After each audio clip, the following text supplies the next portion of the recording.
Hello મિત્રો, પરિવારના કોઈ સભ્યના મૃત્યુ પછી કેમ સાંભળવું જોઈએ ગરુડ પુરાણ, જાણો તેનાથી જોડાયેલા વાતો વિશે।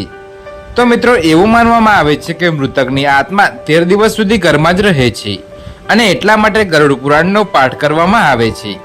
તો ગરુડ પુરાણ આપણા હિન્દુ ધર્મનો એક એવો ગ્રંથ છે જેમાં જન્મ મરણથી લઈને સ્વર્ગ નરક અને બીજી ઘણી બધી બાબતોનું વર્ણન જોવા મળે છે। તો ગરુડ પુરાણમાં જણાવવામાં આવ્યું છે કે મૃત્યુ પછી શું થાય છે જે વ્યક્તિને મોક્ષ કે દુઃખ તરફ લઈ જાય છે।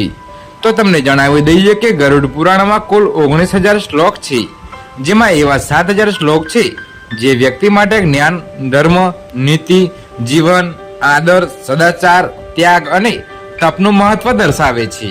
તો મિત્રો, આ સાથે જ ગરુડ પુરાણનું જ્ઞાન વ્યક્તિને સાચા માર્ગે ચાલવાની પ્રેરણા આપે છે।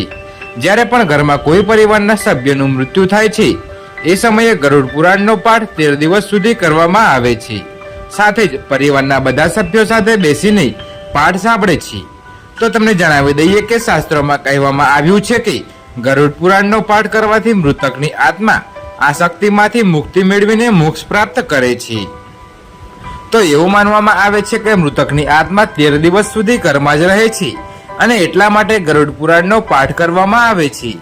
સાથે મૃતક પણ આ પાઠ સાંભળે છે અને તેનાથી તે સ્વર્ગ, નરક, ગતિ, મોક્ષ, દુઃખ અને તમામ પ્રકારની ગતિઓ વિશે જાણે છે। તો તમને જણાવી દઈએ કે ગરુડ પુરાણનો પાઠ સાંભળવાથી તેઓને ખબર પડે છે કે મૃત્યુ પછીની યાત્રામાં તેમને કઈ વસ્તુઓનો સામનો કરવો પડશે અને તેઓ કઈ દુનિયામાં જશે।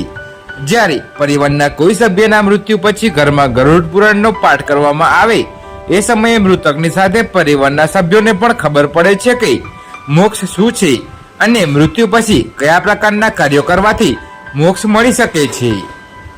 તો મિત્રો, ગરુડ પુરાણમાં સ્વર્ગ, નર્ક વિશે કહેવામાં આવ્યું છે। ઉપરાંત મૃત્યુ પછી કર્મોના આધારે જ સજા આપવામાં આવે છે એમ પણ કહેવામાં આવ્યું છે।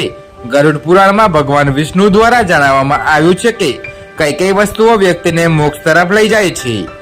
તો માન્યતા અનુસાર મૃત્યુ પછી ગરુડ પુરાણનો પાઠ સાંભળવાથી મૃતકની આત્માને શાંતિ મળે છે અને તે પરિવાર પ્રત્યેનો લગાવ અને દુનિયાના તમામ દુઃખ છોડીને ભગવાન માર્ગે ચાલે છે।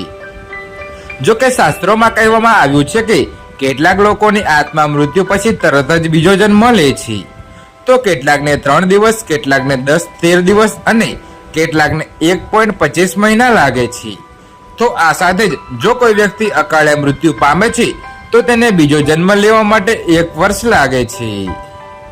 તો મિત્રો, તમને અમારી આ સ્ટોરી કેવી લાગી કમેન્ટમાં જરૂર જણાવજો અને અમારી ચેનલ પર નવા છો તો આવી બીજી રોમાંચક સ્ટોરી જોવા માટે અત્યારે જ અમારી ચેનલને સબસ્ક્રાઇબ કરી દેજો। વિડીયો પૂરો જોવા બદલ ધન્યવાદ।